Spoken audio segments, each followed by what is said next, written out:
Aujourd'hui, je viens vous parler du livre d'Olivia de Lamberterie avec toutes mes sympathies, paru aux éditions Stock.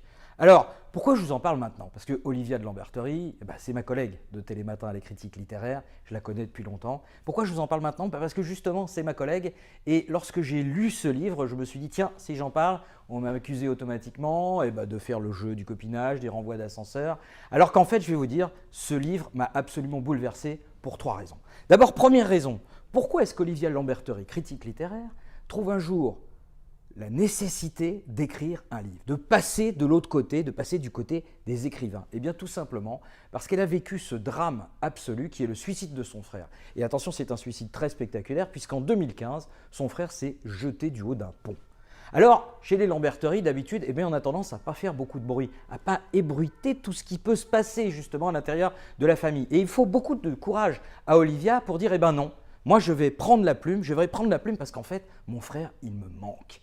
Et ça, c'est le deuxième élément de ce bouquin, c'est que son frère, c'est son frère aimé. Et Olivia, elle a un style qu'on pourrait apparenter, vous savez, à une petite fille qui pourrait comme ça sauter, jouer à la marelle au milieu des flaques de fange et de boue. Et c'est exactement ça qu'elle fait. Olivia, dans cette histoire absolument dramatique, désastreuse, elle arrive à trouver des moments de joie, des moments de grâce. Elle décrit son frère un peu comme on pourrait décrire Bartleby. Voilà, c'est ça, c'est-à-dire que je préférais ne pas. Oui, son frère, je préférais ne pas. Son frère, il était souvent dans cette espèce de je ne préférerais ne pas.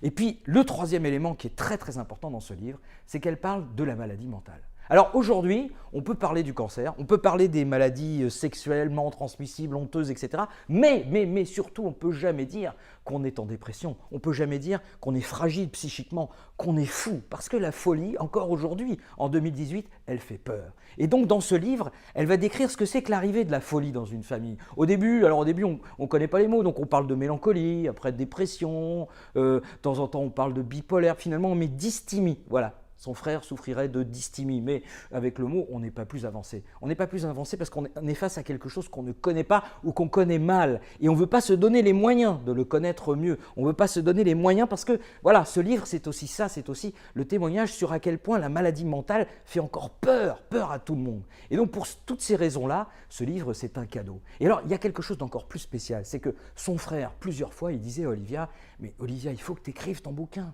Olivia, il faut que tu écrives son bouquin. Et Olivia, comme c'était son métier d'être critique littéraire, elle se disait le jour où je vais passer de l'autre côté, je vais être attendue avec un fusil par tous mes petits copains. Moi je pense qu'en fait, dans cette histoire tragique et de cette histoire malheureuse, le plus beau cadeau, le plus beau bonheur qui ressorte de toute cette tragédie, c'est justement ce livre et peut-être même la naissance d'un écrivain. Donc avec toutes mes sympathies, Olivia de Lamberterie, bravo.